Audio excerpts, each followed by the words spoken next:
आज इसी मुद्दे पर हम करेंगे चर्चा। कुछ खास मेहमान हमारे साथ जुड़ गए हैं।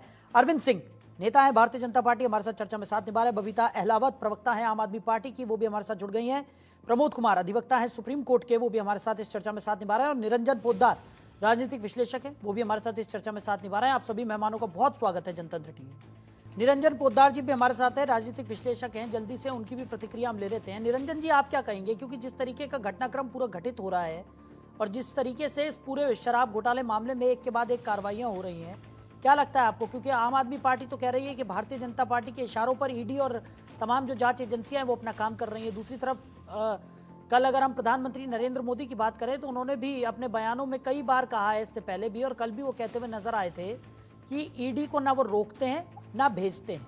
ईडी अपना काम करती है, स्वतंत्र एजेंसी है, वो अपना काम कर रही है। देखिए साहिल भाई, मैं आपको ये चीज बताना चाह रहा हूं कि अगर भारतीय जनता पार्टी या नरेंद्र मोदी जी की सरकार गलत तरीके से काम कर रही है तो भी ये काम चलता रहेगा।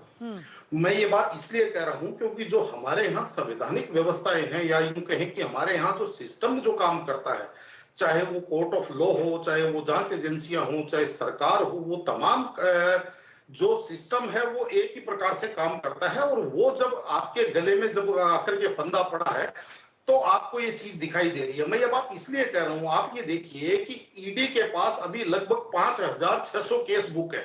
यानी कि ईडी ने जो मनी लॉन्ड्रिंग के 5600 से ज्यादा केस बुक किए, जिसके अंदर मेरे हिसाब से 216 केसेस जो है वो राजनीतिक लोगों के ऊपर यानी कि नेताओं के ऊपर है। बाकी के जो केसेज है वो कंपनियों के ऊपर हैं, व्यक्तियों के ऊपर हैं, चाहे वो इंडिविजुअल्स हों, चाहे वो कंपनियां हों, चाहे वो संस्थाएं हों, चाहे वो कुछ भी हों। तो आप मुझे एक बात बताइए कि जो 5000 केसेस जो ईडी ने बुक किए हैं वो सारे के सारे सिस्टमेटिक ढंग से कोर्ट के हिसाब से कागज लड़ेगा, यानी कि प्रूफ देना पड़ेगा, ईडी को भी प्रूफ देना पड़ेगा, और जो अपने आप को इनोसेंट कर रहा है उसको भी प्रूफ देना पड़ेगा। वहां पे तर्क से तर्क और पेपर से पेपर लड़ेगा। तो अब ऐसा तो नहीं हो सकता कि 5400 केसों के अंदर तो विधि अलग से अपनाई जाए और अरविंद केजरीवाल जी के मामले में या राजनेताओं के मामले में विधि अलग से अपनाई जाए। तो इसके अंदर मेरे हिसाब से इनको अब जो है इस लड़ाई के ऊपर फोकस करना चाहिए कि अब हमारे को कोर्ट के अंदर ये किस तरीके से लड़नी है और इसके अंदर अपने को किस तरीके से पाक साफ होकर के आना है। क्योंकि केवल आप भारतीय जनता पार्टी या केवल आप राजनीतिक रूप से सरकारों को गरियाते रहेंगे, एक ही बात सुन सुन करके जनता भी आपकी इस बात से पक चुकी है। क्योंकि अब जिस तरीके से आपने देखा होगा कि अरविंद केजरीवाल जी की गिरफ्तारी हुई, उससे पहले संजय सिंह की गिरफ्तारी हुई, उससे पहले मनीष सिसोदिया की गिरफ्तारी हुई, सत्येंद्र जैन जी की गिरफ्तारी हुई। आपके चिल्लाने से और आपके ये सब चीजें करने से, आरोप प्रत्यारोप से क्या हो गया? किसको जमानत मिल गई? जमानत तो आपको आपका वकील, आपके कोर्ट को, आपके जज को, जो न्यायाधीश है उसको जब कागजों के आधार पर जब आप समझाएंगे, जमानत आपको तब मिलेगी। केस से जब आप बरी होंगे तब आप वहां से छूटेंगे, इस आरोप से छूटेंगे। केवल टीवी और ट्विटर के ऊपर बैठ करके इन चीजों से अब मेरे हिसाब से कोई फायदा नहीं। और दूसरी तरफ देखिए, अगर हम बात करें भ्रष्टाचार की, आम आदमी पार्टी ने भ्रष्टाचार किया नहीं किया, देखिए ऐसा है साहिल जी, मैं स्पष्ट शब्दों में आपको मैं बताऊं कि जिस तरीके से अरविंद केजरीवाल जी ने 2012 के अंदर एक अन्ना आंदोलन के थ्रू एक यानी कि Bharat against corruption, India against corruption के नाम से इन्होंने आंदोलन चलाया और उसके बाद में एक राजनीतिक पार्टी बनाई, जनता को सब्जबाग दिखाया कि हम राजनीति को बदलने आए हैं और हम अलग प्रकार की राजनीति करेंगे, हम ईमानदार राजनीति करेंगे। छोड़िए आप इस बात को कि आपने आर्थिक भ्रष्टाचार आपका हुआ कि नहीं हुआ, लेकिन जिस तरीके के शब्दों का आपने इस्तेमाल किया, एक पदस्थ प्रधानमंत्री यानी भारत के प्रधानमंत्री को आपने मानसिक रोगी तक कह दिया, आपने यहां तक कह दिया कि इस प्रधानमंत्री को पागल खाने भेज देना चाहिए। उसके बाद में विधानसभा के पटल पे आपने देखा होगा चौकीदार राजा की कहानी सुनाई और किस तरीके से क्या, मैं कंप्लीट कर दूं, 10 सेकंड का समय और दीजिए। तो इसको मैं ये कहता हूं, ये शाब्दिक भ्रष्टाचार है जो सर्वाधिक है और पूरी जनता ने देखा। और जब आप ये बात कह रहे हैं कि हम गिरफ्तारी के बाद में भी हम जेल से सरकार चलाएंगे, मतलब इसको वैचारिक भ्रष्टाचार की संज्ञा में मैं रखता हूं। तो आप निश्चित रूप से आर्थिक भ्रष्टाचारी है नहीं है, लेकिन आप शाब्दिक और वैचारिक भ्रष्टाचारी है, इसको पूरी दुनिया देख रही है। और इससे मेरे हिसाब से आपकी कहीं ना कहीं जो बची हुई प्रतिष्ठा है वो भी कहीं ना कहीं इससे धूमिल होती चली जाएगी, मेरा तो ये मानना है। ठीक है, पोद्दार जी, आपको क्या लगता है, जिस तरीके से आज हमने देखा आतिशी और सौरभ भारद्वाज लगातार प्रेस कॉन्फ्रेंसेस कर रहे थे, एक के बाद एक निशाने यहां पर भारतीय जनता पार्टी पर साध रहे थे, लेकिन आज जब उनका नाम कोर्ट में लिया गया तो एक असहज सी स्थिति बन गई। मीडिया के सवालों के जवाब नहीं थे, ना ही आतिशी के पास, ना सौरभ भारद्वाज के पास। उसके अलावा अगर हम बात करें तो लगातार आम आदमी पार्टी ये कह रही है कि पूरे विपक्ष को क्रश करने की कोशिश यहां पर की जा रही है।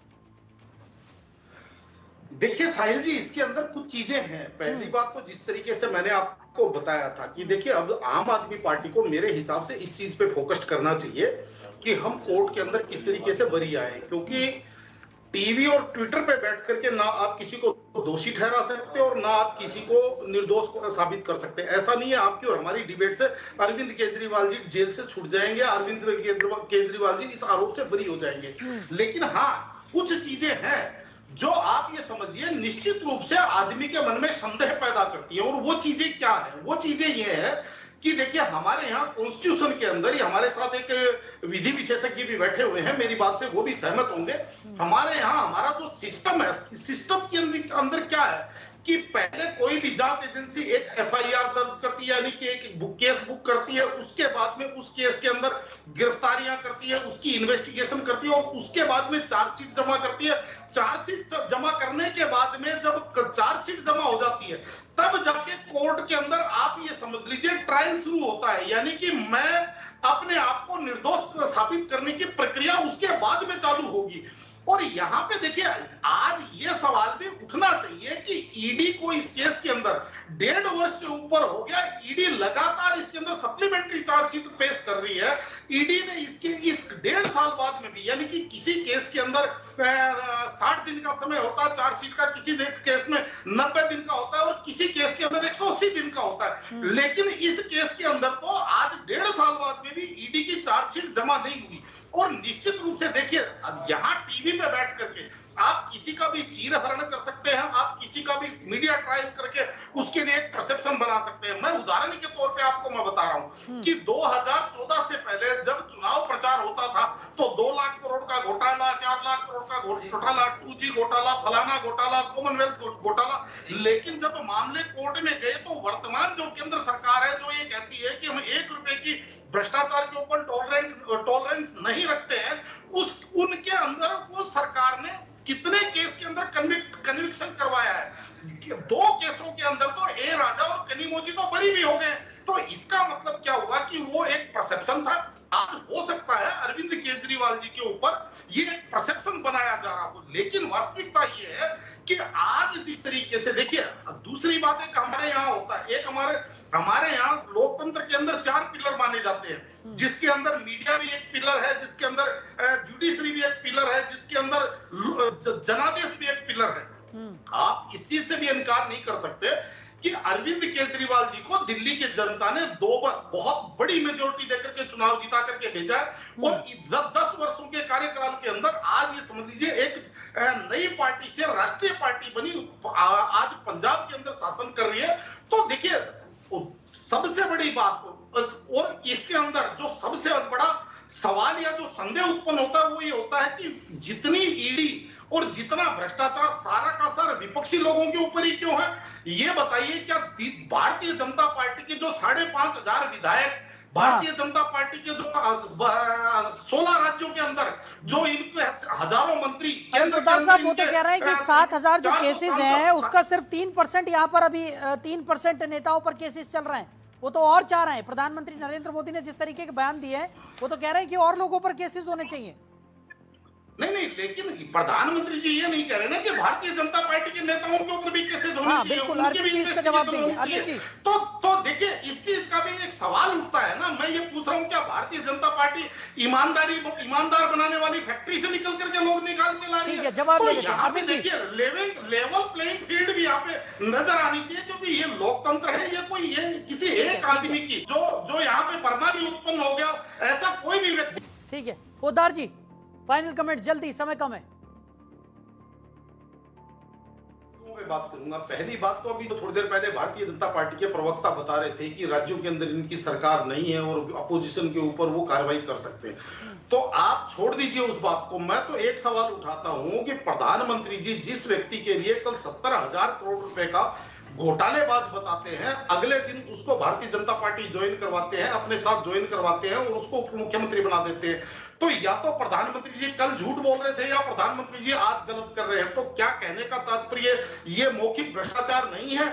जिस व्यक्ति को आप ये कहते हो कि ये सैनिकों के फ्लैट खा गए, अशोक चौहान की बात कर रहा हूं, और अगले दिन उसको भारतीय जनता पार्टी का सदस्य बना करके राज्यसभा भेज देते हैं, क्या ये मौखिक भ्रष्टाचार नहीं है?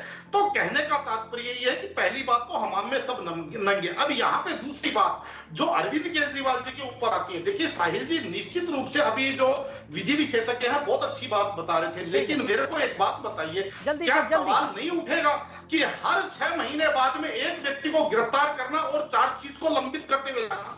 कि अब सीधी सी बात, अगर अरविंद केजरीवाल जी दोषी थे तो इनको 1 साल पहले क्यों नहीं गिरफ्तार किया गया? मनीष सिसोदिया, संजय सिंह दोषी थे। यानी कि आप इसका एक टाइमिंग देखिए कि एक व्यक्ति को गिरफ्तार करने के बाद में 6 महीने बाद में दूसरा व्यक्ति, अरे कोर्ट ने भी कहा था कि आप किसी को अनंत काल तक जेल में नहीं रख सकते, आप चार्जशीट जमा कीजिए, लेकिन ईडी लगातार उसी गति से और उसी तरीके से चल रही है। तो कहने का तात्पर्य ये है कि अगर भ्रष्टाचार खोलने की नियत हो, निश्चित रूप से उस केस को ये 6 महीने 1 साल के अंदर उसको चार्जशीट जमा करा सकते हैं। लेकिन आज जिस तरीके से अब सौरभ भारद्वाज जी को गिरफ्तार किया जाएगा, समय की कमी के चलते हमें इस चर्चा को यहीं विराम देना होगा। आप सभी ने अपना कीमती समय हमारे साथ साझा किया और इस चर्चा में साथ निभाया, इसके लिए आप सभी का बहुत शुक्रिया।